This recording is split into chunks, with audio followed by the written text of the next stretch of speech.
Hey, good afternoon. Our group has been assigned to work with Native American families. We've chosen the Native American population of Inuits who commonly reside in isolated parts of Alaska. Youth in this Native American population have a suicide rate that is 18 times higher than American youth. In reference to this social issue, writer Urasek said, Native American youth are a part of multi-generational legacy of repeated traumatic experiences that are associated with colonialism, which has led to the loss of certain valued aspects of culture, including language and land, and it has led to family and community disruptions.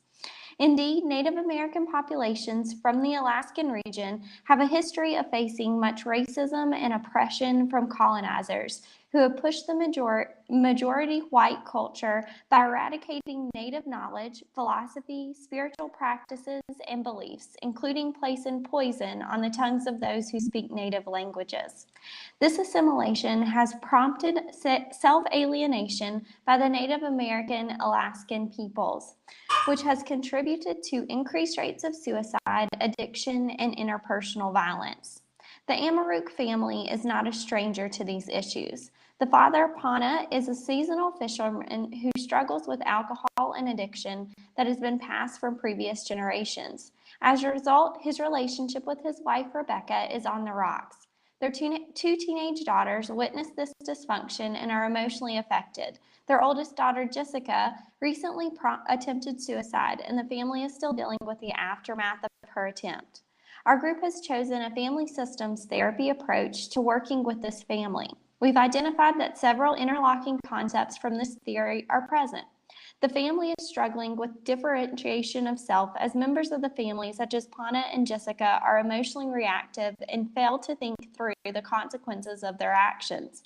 Lack of differentiation is a multi-generational issue, as both Pana and Rebecca's parents had unhealthy relationships that ended in separation or divorce.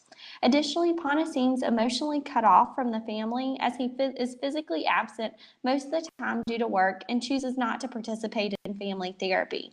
Using a family systems approach addresses these issues by encouraging the family to learn more about themselves, their emotions, and their relationships so that they can assume responsibility for their own actions. Through this form of therapy, the family will identify patterns of emotional reactivity and explore their own roles in the family's problem. Prior to this session, the family completed a genogram, which allowed them to explore family relationships and their connection with current family issues. In this session, the therapist will be using process questions to explore not just how others upset them, but also how they are participants in problems of their own family. The therapist will encourage self-focus through the use of I statements and to steer family members away from blaming. Let's begin. Okay, so welcome. Thank you for coming in today. I want to first start by reviewing what happened in our last session. So we worked together to create a family genogram so we could all see more clearly what your family relationships have been like in the past and now. We also started talking a little bit about you, Jessica, and how you've been struggling since your suicide attempt and you're unsure how to move forward. Becca, you mentioned that you're having difficulty with your husband, Pana, and his drinking and how he's been absent, and how this is affecting all the family members. Elizabeth, you talked about how difficult it has been seeing your sister in so much pain, and that your parents have not been getting along so well lately. So as we're talking today, I just want you guys to remember that we want to use I statements. So we want to start our sentences with I feel, just so we can kind of stay away from blaming each other. So we also did a safety plan last session. So I want to ask you, Jessica, or any of you, if you have used it throughout this week. Yeah, this week wasn't the best week. Had some struggles. I was feeling really low, kind of depressed. So I did use it. Didn't think I would, but it was okay. I used it. I called a friend, so I was able to talk to them about how I was feeling, and just kind of talk to them until I felt a little bit better, really. But that's really great. I'm so happy to hear that it was working for you. It's always helpful to be prepared and to have a plan. And so you were able to call your friend, and that worked well for you. I'm glad. It makes things much easier. So I know that this is going to be difficult, but let's talk about how Jessica's suicide attempt has affected each member of the family. So Alyssa P., can you talk a little bit about that? Um, yeah, so I know my sister and I don't always really get along, um, but she is my only sister, and I really don't want to lose her. And this suicide was really hard on me. Um, when Jessica tried to commit suicide, I really started feeling afraid. I was really afraid that I was going to be alone and really afraid that I was never going to be able to see Jessica again. I also started thinking about what I could do to help her and what I could have done to help her before she tried to commit suicide. It's really hard for me to understand why she would want to take her life. Um, but I don't know. I mean, I just feel like maybe if I wouldn't have fought with her so much, or if we would have gotten along a little bit better, maybe if I really tried to like push her to go to some of these cultural events with me, or really just tried to get her to just have friends or spend time with her friends. I just feel like she stays in her room and she cuts off. And so I felt like, what could I have done to help the situation, and what could I have done to prevent her from doing that? But I also feel like I was kind of mad at her. Like, she knows how much we're going through with mom and dad, and she knows that we're always dealing with their mess. And she's really the only one that I can turn to for that. And she's the only one that I can talk to about that. And the fact that she would try to kill herself, I mean, that means that I would have to deal with all of this by myself. I just feel like it was kind of selfish of her to try to kill herself and to end up leaving me alone with dealing with all of our parents' stuff. So, I mean, I don't know. It's been really hard, and I love her, but sometimes I just end up reacting to my emotions, and she just makes me so mad, and I just start fighting with her. And instead of thinking things through or thinking how I could react differently, I just react, and my emotions just kick in, and I just start fighting with her. And so I know that I could do better, and I know that I could do better and not fight with her, but I just really, I don't want her to take her life. I don't want to lose her, and I'll do whatever I can to make things better. Thank you, Alyssa. That it's very difficult to talk about this, and I think it's really important that you are trying to see your role in this and how you can help, and that's exactly why we're here. We're here to help Jessica and try and find a way to move forward so we can all be a successful family, and that Jessica can feel better about things. And you're a big part of that, and I can tell that it's really important to you. So Rebecca, I want to ask you how exactly the suicide has impacted you. Suicide attempt, I should say. Sorry.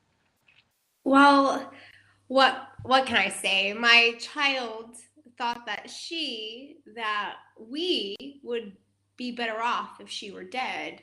Um, that's just absolutely soul crushing. I never ever imagined that I'd have to face something like this. I don't even know how to put into words how Jessica's suicide attempt has impacted me as her mother and our family. I mean, I cried for days, even weeks after, and I still find myself crying about it and worried sick that she'll try it again. I get physically ill just from thinking about it.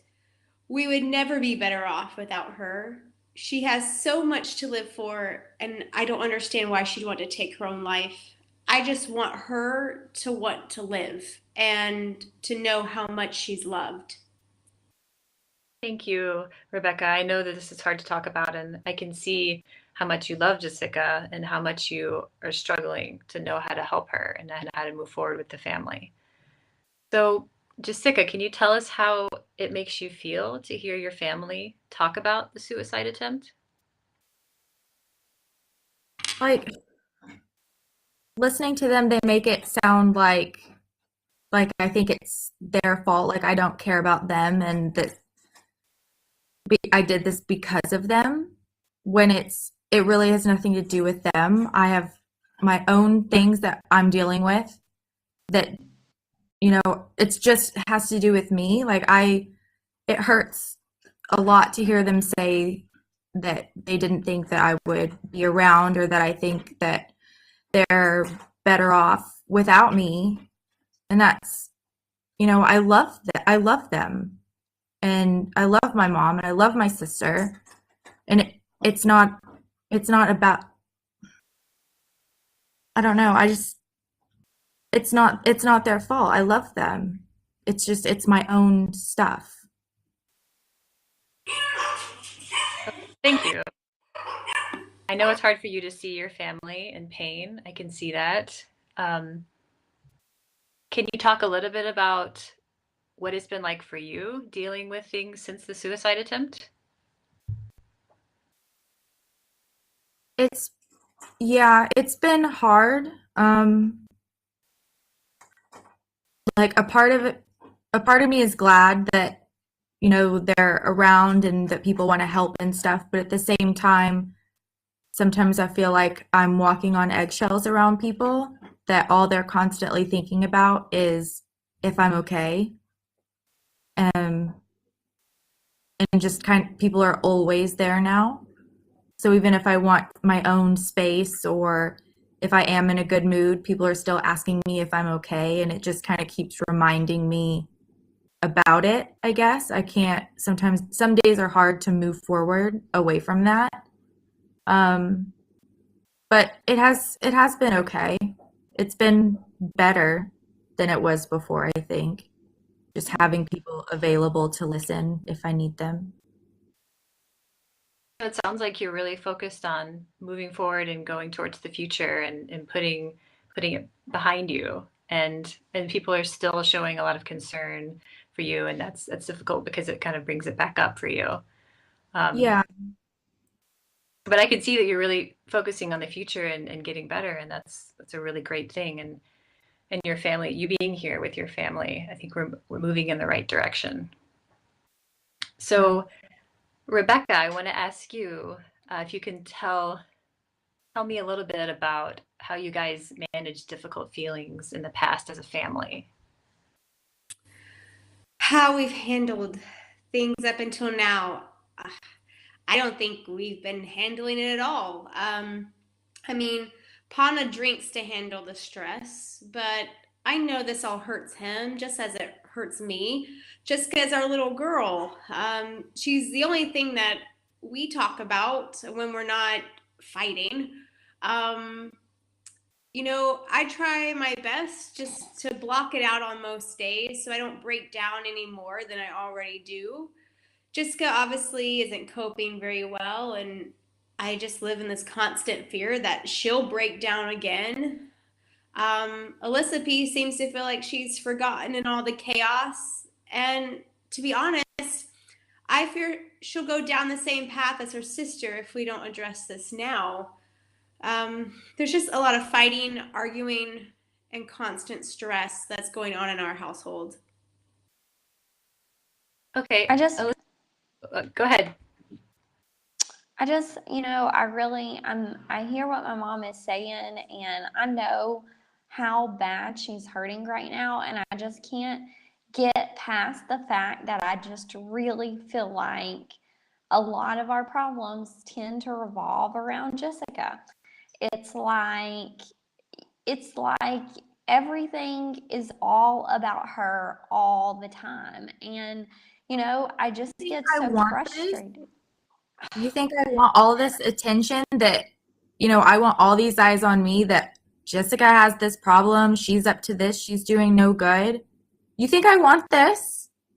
I don't know. I mean, I don't know what you want, Jessica, because I just feel like, no one pays attention to anybody but you. You're always in the spotlight, and it doesn't matter how many good things I do. You know, I had an award ceremony at the high school last week, and mom had to miss it. Why? Because she was dealing with your emergency.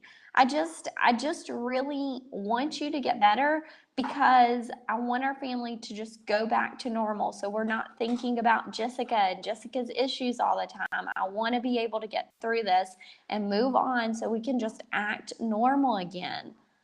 Now, hold on, Elizabeth. You know that I really wanted to be there and that I am so proud of you. But an emergency did come up with your sister, and I had to be there for her, just like I would have been there for you had you had an emergency. Surely you understand that there will always be more award ceremonies at school, but your sister needed me. I get it, but I just feel like everybody is just reacting to whatever Jessica wants, and nobody is reacting to me. And I don't know. Uh, I don't know. I just feel like everybody is just focused on her all the time. But I know she had something come up, and I know she's going through a hard time, and that we have to be there for her right now. And I get it, and I can be patient about it, but I just really wish that we could do something to help her get better, like right now. It's not all my fault. It's not all my fault, okay? So everybody stop saying that it's all my fault, that I'm the problem in this, that I want the attention. You know, nobody's sitting here talking about dad's part of this issue. Nobody's even talking about it. And he's one of the main issues here. It's not just me. Okay, I think you're right, Jessica. There's definitely more things going on than just what's going on with you. So the reason that we're all here is so we can figure all of this out and so we can find a plan. And I want to, I guess I want to ask everyone how they're feeling about being in therapy and what they feel about this process that we're going through right now. So, Elizabeth, can you tell me how you feel about coming to therapy and being with a family in this way? I mean, the last session went really well. I just feel like it was really cool to look at that genogram thing and see that our issues aren't just about us, that they go further back, and that, dad's father had a problem with alcohol, and that, there are some other issues in our family. So I feel like that was really cool to see. And it also helped me to know that, yeah, Jessica isn't the only one to blame here. I just really wish that dad would come to these sessions because I feel like he would get a lot out of it. I think he thinks that if he comes that we're just going to blame him the whole time. But I think what I'm starting to realize is that we're not trying to blame anybody. We're just trying to figure out what our own responsibility is in this and trying to figure out how to move on. So I'm glad we're here, and I'm glad that we're dealing with Jessica's drama right now and that we're dealing with our family drama right now. I just really wish we could get dad to come. Okay, so Elizabeth, I can hear that you're really wishing your father was a part of this process and that it's difficult to see your parents fighting, and it's difficult to not know exactly how to help Jessica, and that she's getting a lot of the attention and the focus in the family. So, Rebecca, can you tell me a little bit how you feel about being in therapy? To be honest, I'm just completely desperate for help. Panda refuses to attend our family therapy sessions. The girls are always fighting. And then there's dealing with Jessica and just wanting her to be okay and to feel loved. And on top of all that, I'm balancing a household basically by myself with no help from anyone. I'm always on edge and anxious. I'm just completely overwhelmed with it all. Yeah, I'm hearing that you're overwhelmed and that you feel like you're on your own dealing with a lot of this. You don't feel like you're getting any help or support from your husband. No, not at all. He's always working or out drinking. It makes for a lonely marriage. And I wish he'd come to these and be a part of this. And if not for me and him and our marriage, but if anything, for our girls. So I can hear that you're really hurting, Rebecca. It's very frustrating that that Pon is not a part of this, but I still think there are things that we can do. The three of us, the three of you, that can really help the situation.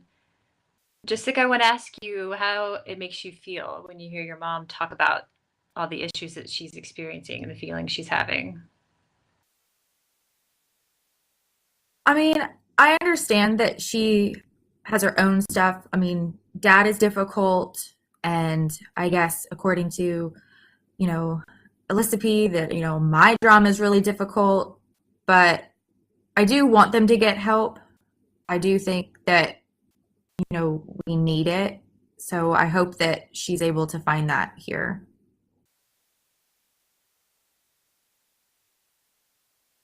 Well, Jessica and Alyssa P, you both know I love your father, and we both love and care about each of you.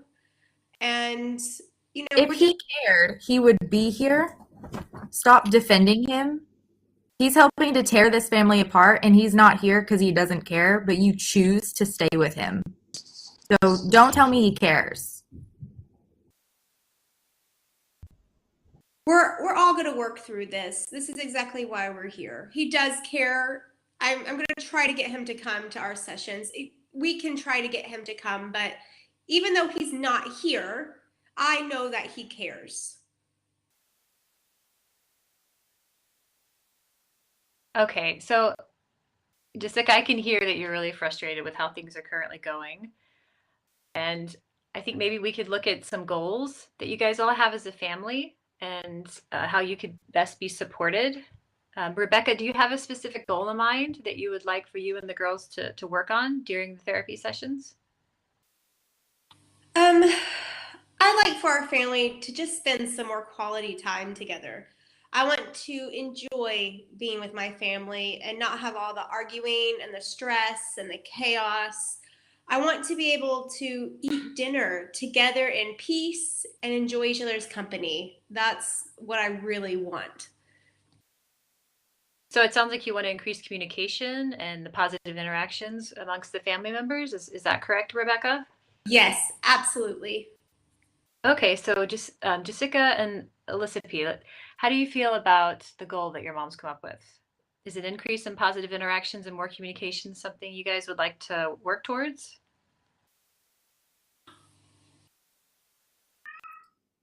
I mean, I guess it wouldn't hurt if we tried it. I mean, how much worse could we get? I mean, I really do think it would be good for us to be able to like just do something fun together and not focus on anything that's going on, or, just do something so that we can talk to each other and just try and be normal again. I mean, all the stress has just led everybody to be crazy. So I'd really look forward to just spending some time together and not worrying so much about everything that's going on. Okay, so do you guys have any ideas about what you can do as a family to increase your quality time together, to have fun? Um, the goal is for these moments to be really fun and enjoyable for you guys. I mean, I just like for us to eat dinner together as a family. Just all sit down, enjoy each other's company, and eat dinner. I mean, normal families sit down and eat dinner together, and we can't even seem to do that. Well, I think Well, great idea. I do too, because I think remember we used to do that with our grandma and grandpa and all of our aunts and uncles, and it was such a good time to see them again. And I just think that getting everybody together would make us feel like and know that we have support out there and that there are people there that love us and care for us. I'd like to get everybody together for a dinner. All right, so let's put that down as something the family can do to increase the positive interactions you guys have and to increase in communication. So sitting down for dinner as a family, say 3 nights a week. How does that sound? Is that realistic? I think that's a good plan. I'm already looking forward to it. I would love to be able to sit down and have dinner with Pana and my girls at least 3 nights a week. Do you think we could do maybe like a game night too, or go somewhere as a family? Something like, something in addition to eating dinner together. I really like that idea. I can certainly try to budget that in every so often. Perhaps we can all sit down together and find some affordable things to do. That's a really good idea, Elizabeth. Let's add that to our goal. See, this is great. You guys are working as a team. It's wonderful. So just to recap what your goal is, you guys want to increase communication and also positive interactions amongst all the family members. So the objectives will include having dinner together as a family at least 3 nights a week and engaging in other family events such as family fun nights. Does that sound good? Yep, that sounds perfect. What do you girls think? I like it. Sounds all right. We'll get there. All right. Well, so I look forward to seeing you guys during the next session, and we can talk a little bit about how you guys have worked on your goals and met those objectives. Sounds good. Thank you.